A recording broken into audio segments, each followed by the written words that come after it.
Hi again for today's session on my video blogging on MS Week in honor of National MS Awareness Week.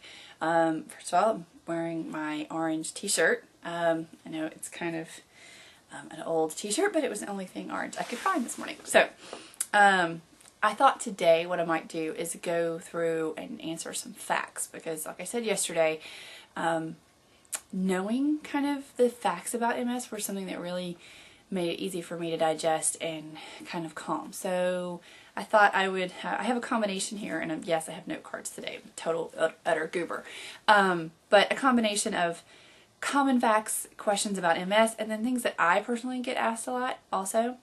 When people are told about my MS, or when I tell somebody, it's not like there's this big announcement, but things that, you know, people want to know. Okay, what is MS? Okay, there's what the card says.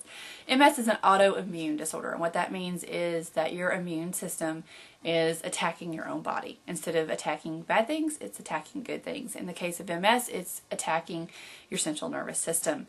There's all kinds of different autoimmune diseases. This particular one deals with things in your brain and in your spinal cord. You can have what they call plaques in both areas, and what a plaque is a nerve is like a piece of wire. In the nerves in your spinal cord, the nerves in your brain are like a piece of wire. They have insulation around them to protect them, and your autoimmune system attacks that wire and eats away the insulation and leaves a piece of raw wire, and then ultimately two wires might cross and you get a spark, and that's where all the problems start. Well, that's a very sort of basic general explanation of what is MS. Okay, who gets it? That's a good question. It's a 2-to-1 ratio, women to men. And so it is a disease that predominantly affects women. And yet there's no orange mixer that I can buy from the store that leads to a contribution to the MS Society. Not to diss the pink stuff, but I'm just saying. Anyway, there are genetic factors, but it's not necessarily inherited. Northern European ancestry pretty much puts you in a bigger pool than, let's say, if you were Hispanic or Asian. But you know, there's no absolute to any of this. It crosses racial boundaries, age boundaries, gender boundaries. There's just trends. How does it feel? Feels different all the time.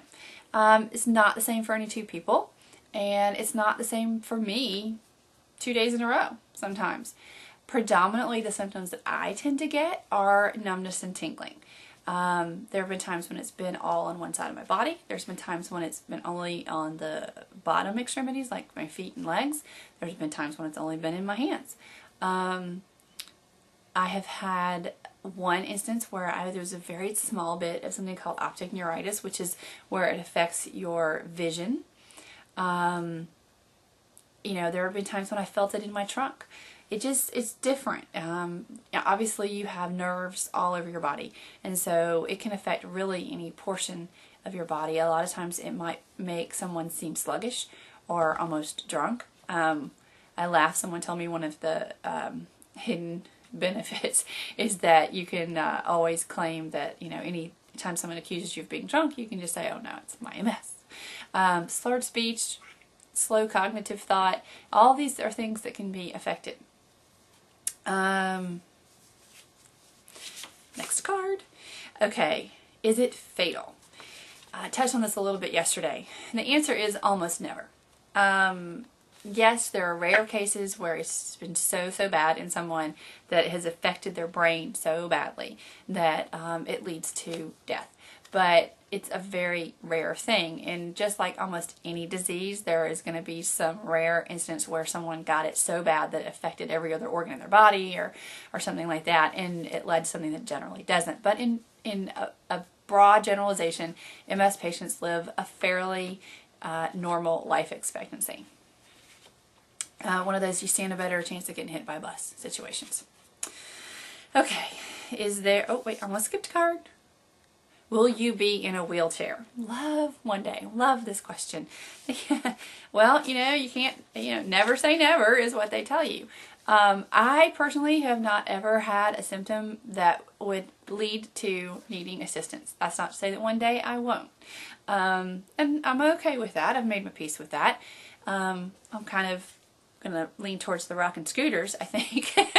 But, it could be one day I might, but so far I haven't, and I, have just sort of had to come to terms with that. Maybe something that's a part of my life one day, and it won't be a big deal. Is there a cure? The answer is no, sadly enough, but that's why we have weeks like we have today. We have a lot of progress made in the research in the last couple of years. Certainly this is an issue that the stem cell debate touches on, because this would be the kind of thing that a cure could easily come from stem cell research.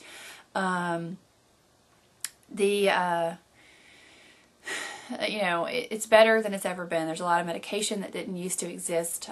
There are things called interferons, and there's even some more medication that's coming out. There's a lot of trials going on.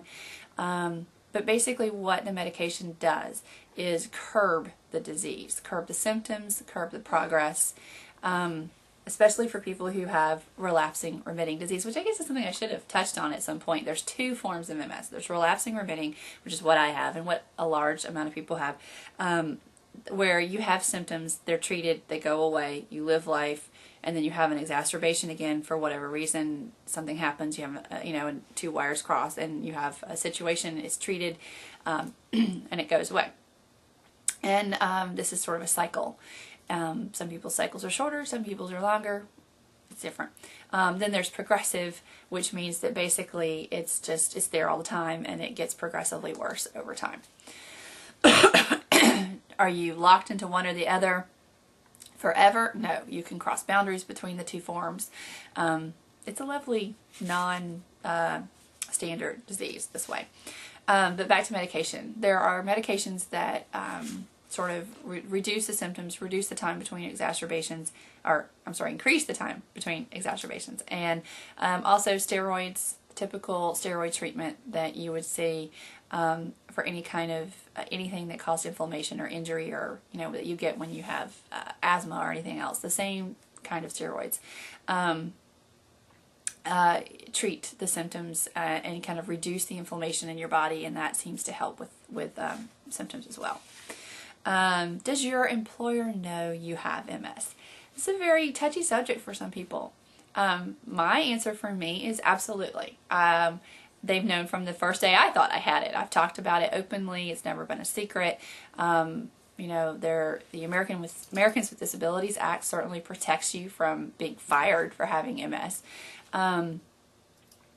Did they need to know? They probably don't. But I just don't feel comfortable not talking about it. So it's led to some very lovely conversations in my workplace. The important thing to probably remember, if you have something or you suspect that you have something and you're changing jobs, you don't have to disclose whatever it is to the employer, but make sure your insurance never lapses even for a day. Because if you've been diagnosed and you change jobs, pay for the COBRA or whatever it takes to get complete coverage so that you're never uncovered, because as long as you don't go a day without being covered, then it can't be treated as a pre-existing condition. I'm sure there's a legal explanation that's far better than that, and consult someone besides me, but what I know and what I've been told is just make sure there's never a day when you don't have insurance. Okay, what can I do to help, and do you need anything? This is my last question, I swear. It's a lovely question. I live in the South. Obviously, I don't know if you can tell it from my accent, and people want to help when they find out, and Lord knows I love casserole, but I, don't really need anything on a daily basis, and anything that anybody can do to help is all about raising awareness or fundraising or just understanding that this is just, another thing, and not treating people with MS any differently the same way you don't treat people who have another disease differently. So, but I do love casserole. We'll see you tomorrow. Bye.